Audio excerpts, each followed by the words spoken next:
አብይ አህመድ በኢትዮጵያ አየር መንገድ ህልውና ላይ አደጋ መደቀኑ ተገለጸ። በአየር መንገዱ ሰራተኞች ዘንድ ከፍተኛ ስጋት መፍጠሩም እየተነገረ ነው። ጉዳዩ ያሳሰባቸው የኢትዮጵያ አየር መንገድ ሰራተኞች ለአንከር ሚዲያ በላኩት መረጃ ላይ የአየር መንገዱ ጣፋንታ እጅግ አሳሳቢ ደረጃ ላይ እንደሚገኝ ተመልክቷል።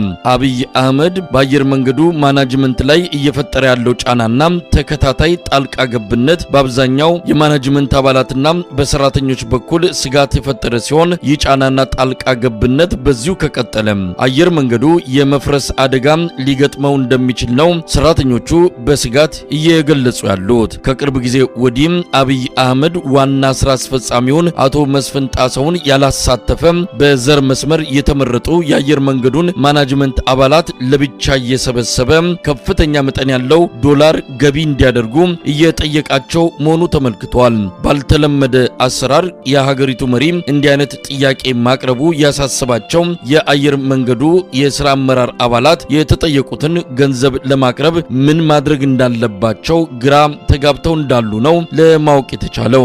አብይ አህመድ ዋና ስራ አስፈጻሚውን አቶ መስፍን ጣሰውን ወደ ጎን ገሸሽ አድርጎ ሌሎቹን አመራሮችን ያነጋገረበት ምክንያት በግልጽ ባይታወቅም የአየር መንገዱን ስልጣን ከአቶ መስፍን ጣሰው ለመንጠቅና ለአቶ ለማ ያደቻ ለመስጠት ከዚህ ቀደም የወሰነውን ተፈጻሚ የሚያደርግበት ጊዜ እየደረሰ መሆኑን የሚያመላክት ነው ተብሏል።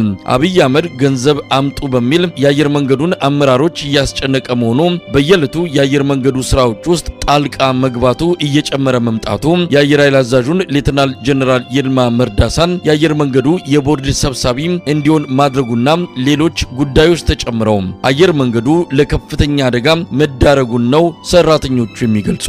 ባልተለመደ ሁኔታ የሰራተኞች ፍልሰትና አየር መንገዱን እየለቀቁ በተለያዩ ሀገራት መኮብለላቸው በከፍተኛ ሁኔታ እየታየ መሆኑ ተገልጿል። የበረራ አስተናጋጆች፣ ቴክኒሻኖችና አብራሪዎች ወደ መካከለኛው ምስራቅ ሀገራት አየር መንገዶች እየኮበለሉ ሲሆን ወደ ሰሜን አሜሪካ በርካታ የአየር መንገዱ ሰራተኞች ወጥተው መቅረታቸውንም ያገኘነው መረጃ ያመለክታል። በተለይም የአየር መንገዱን ድርሻ በከፊልና በሙሉ ለመሸጥ በአብይ አህመድ በኩል እየተደረገ ያለው እንቅስቃሴ ለሰራተኞቹ የሥራ ዋስትና ማጣት አደጋ እየደቀነ መሆኑ ተመልክቷል። በዘር ማንነት እየተደረገ ያለው ጫና እየበረታ መምጣቱም ለነባርና አዳዲስ ሰራተኞች ስጋት መፍጠሩም ተጠቅሷል። ከዚህ በፊት ለኤርትራ በቅርቡ ደግሞ ለሶማሌላንድ የአየር መንገዱን ድርሻ ለመሸጥ አብይ አህመድ የደረሰበት ውሳኔ በሰራተኞቹ ላይ ከፍተኛ ስጋት መጫሩ ተመልክቷል። በሌላ በኩል አብይ አህመድ የአየር መንገዱን የቦርድ ሰብሳቢ ሌተናል ጀነራል ይልማ መርዳሳን ሊያነሳው እንደሚችል ከምንጮች መረጃ ለማወቅ ተችሏል። አየር መንገዱን ሙሉ ለሙሉ ለመቆጣጠር በሚል ጀነራሉን ወደ ቦታ ማምጣቱ ዋጋ እንዳስከፈለው የተረዳው አብይ አህመድ የሥራ ሸክም ለመቀነስ በሚል ምክንያት ከአየር መንገዱ ቦርድ ሰብሳቢነት ሊያነሳቸው እንደተዘጋጀም ይነገራል። ጀነራሉ ወደ አየር መንገዱ ቦርድ ሰብሳቢነት ከመጣ ወዲህ በአየር መንገዱ ታሪክ ታይቶም ተሰምቶም በማያውቅ ሁኔታ ከፍተኛ ቁጥር ያለው ባለሙያ ስራ መልቀቁ ታውቋል። የቀድሞ የኢትዮጵያ አየር መንገድ ስራ አስኪያጅና በኋላም የቦርድ ሰብሳቢ የነበሩት አቶ ግርማ ዋቄ በአብይ አህመድ ትዕዛዝ አቶ ለማ ያደቻን የአየር መንገዱ ዋና ስራ አስፈጻሚ እንዲያደርጉ የመጣውን ጫና በመቃወማቸው ከቦርድ ሰብሳቢነታቸው በአብይ ደብዳቤ መነሳታቸው የሚታወቅ ነው።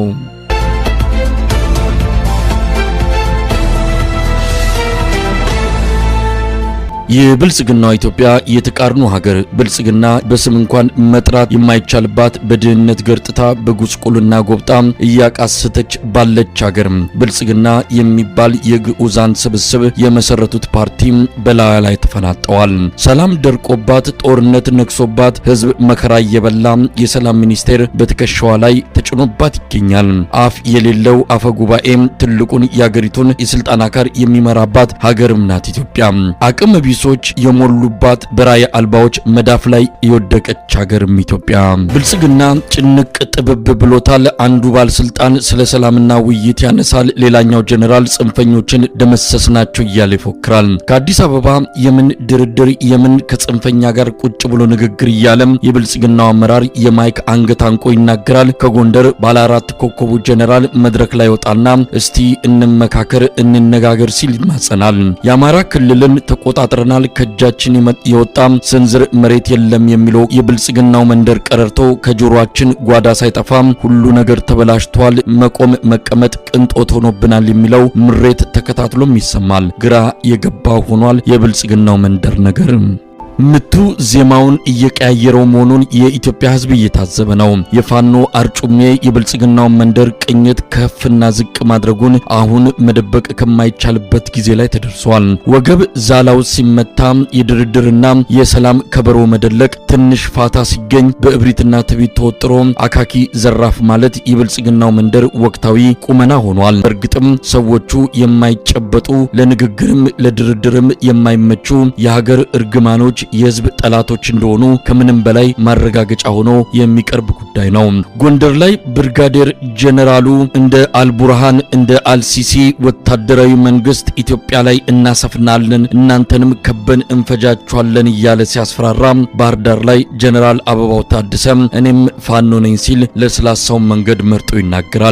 አገኘው ተሻገር የተባለው የአብይ አህመድ ምንጣፍ ጎታች በ5 ደቂቃ ንግግር ውስጥ ማስፈራራትን ከልመና ቀላቅሎ እብሪትን ከትትና ቀያይጦ ሲናገር በርግጥም እንደ ባቢሎን ዘመን ያደበላለቀባቸው ምን ተአምር ምን ጉድ ነው የሚል ጥያቄ ማስነሳቱ የሚጠበቅ ነው። በባህር ዳር የሰላም ኮንፈረንስ አገኘው ተሻገር ሆድ ብሶት ክብር አጣን በሌላ ክልል መሪዎች ቀናን እያለ ሲናገር የአማራ ብልጽግና ሰዎች የገጠማቸውን የተቀባይነት ቀውስ በግልጽ የሚያሳይ ተደርጎ ተወስዷል። አገኘው ከደርግ ወታደርነት የቲቲአይ መምህርነት በኋላም በነበረከት ስምዖን ወደ ወረዳ ካድሬነት ታዝሎና ተደግፎ ወደ ፖለቲካው መድረክ እየወጣ ትልቁ አቅምና ችሎታው ለጌታና ላለቃ ጠብር ግፍ ብሎ ማገልገል እንደሆነ በቅርበት የሚያውቁት የሚመሰክሩት እውነት ነው። በኢትዮጵያውያን ዘንድ መለስ ዜናዊን ክንፍ የሌለው መልአክ አድርጎ የገለጸበት ንግግሩ እንደሆነ የሚታወቅ ነው። ለጌታ እንዲህ ማሸርገድና መንበርከክ የብአዴን አመራሮች መለያ ባህሪ እንደሆነ ማሳያ ተደርጎ የሚጠቀስ ንግግር ነው ያገኘው ተሻገር። በእርግጥም ታሪክ መዝግቦታል። በአንድ ወቅት ኢኖቬሽን አይረካም፣ በአንድ ወቅት በተገኘ ነገር አይረካም። በየጊዜው አዳዲስ ነገር፣ ሁሌም አዲስ ነገር ያድናል። ኒው ሁልጊዜ የተለየ የሚያደርገው እሱን ይሄ ነው። ብዙ ሰዓቱን ለማንበብ ይጠቀማል፣ ብዙ ሰዓቱን ለምርምር ይጠቀማል፣ ብዙ መጽሐፍትን አንብቧል።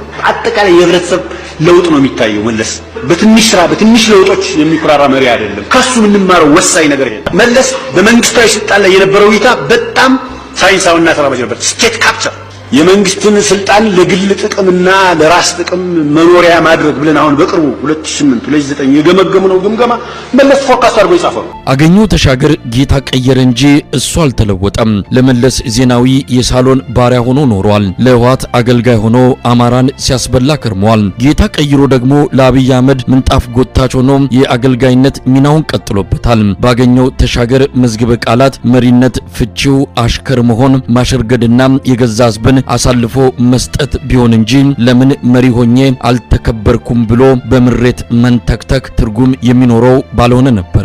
ባህር ዳር ላይ ራሱን እንደ መሪ ቆጥሮ በተግባር ግን የኦሮሚያ ብልጽግና ጉዳይ አስፈጻሚ የአማራን ህዝብ አሳልፎ የሰጠው አገኘው ተሻገር ከህዝብ ጋር ሳይሆን ከጨቋኞች ጎን መሰለፉን እንኳን ለማወቅ ወኔ ሲያጥረው ነበር ያየነው። በእርግጥም ለእንደነ አገኘው ተሻገር አይነቱ ህዝብ መልስ ሰጥቶታል። አሽከርን አክብሮ የሚያውቅ አይደለም የአማራም የኢትዮጵያ ህዝብ። ብአዴን የአማራ ህዝብ ጠላት መሆኑ ተፈጥሯዊ ሀቅ ነው።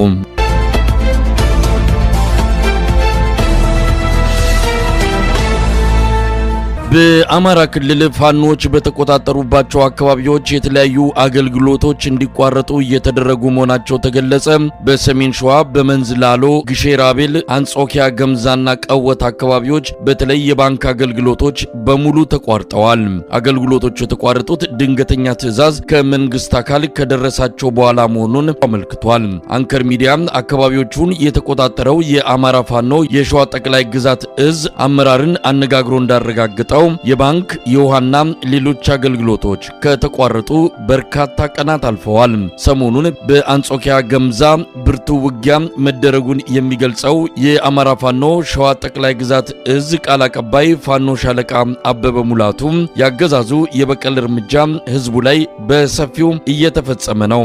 በሰሞኑ ውጊያ ያገዛዙ የሪፐብሊካን ጋርድ ወታደሮች ላይ በተፈጸመ የደፈጣ ጥቃት 13ቱ መማረካቸውና የጦር መሳሪያዎች ከተሞችም በፋኖች እጅ መግባታቸውን ሻለቃ አበበ ገልጿል። ከአጣዬ ተነስቶ ኬሚሴ የጠላት ኃይል ሰፈረ። ከኬሚሴ ተነስቶ አንጾኪያ ገምዛ ወረዳን ለመውረር ወደ አንጾኪያ ገምዛ ወረዳ አምርቷል። የጠላት ኃይል እንግዲህ የጥፋት ኃይል እንደመሆኑ መጠን በህዝብ ላይ ከፍተኛ የሆነ ጫና ለማድረስ በርካታ ኃይል ይዞ ወደ አንጾኪያ ገምዛ ወረዳ ገብቷል። ግን ወደ ወረዳው ከመግባቱ በፊት ሰኔ 6 ሰኔ 7 ላይ አንጾኪያ ገምዛ ወረዳ ላይ ያለውን ማህበረሰብ ሙሉ በሙሉ የባንክ አገልግሎት እንዳያገኝ ዘጋበት። ሰኔ 7 ማህበረሰቡ ከፍተኛ የሆነ ኮምፕሌንስ ያቀርብ ነበረ። እንዴት መንግስት እንዲህ ያደርገናል ሲል። ከዛ በፊት ግን የውሃ አገልግሎት እንዳያገኝ፣ መሰረተ ልማት እንዳያገኝ በርካታ የሆኑ ጫናዎችን ሲያደርግባቸው መቆየቱ ይታወሳል። በተለይ የወረዳው አመራር ከወረዳው ተፈልፍለው የወጡ ወደ ዞን ያደጉ የወረዳው አመራሮች ጋር በጋራ በመሆን ወረዳው ላይ ከፍተኛ የሆነ ጫና እንዲፈጠርና ማህበረሰቡ ፋኖን እንዲጠላ የሚያደርጉ አካሄዶችን ሄደዋል። ይህንን በስተመጨረሻ ባንክ ዘጉ፣ ከኬሚሴ ጋር የሚያገናኙን መንገድ ዘጉ። ማህበረሰቡ ለከፍተኛ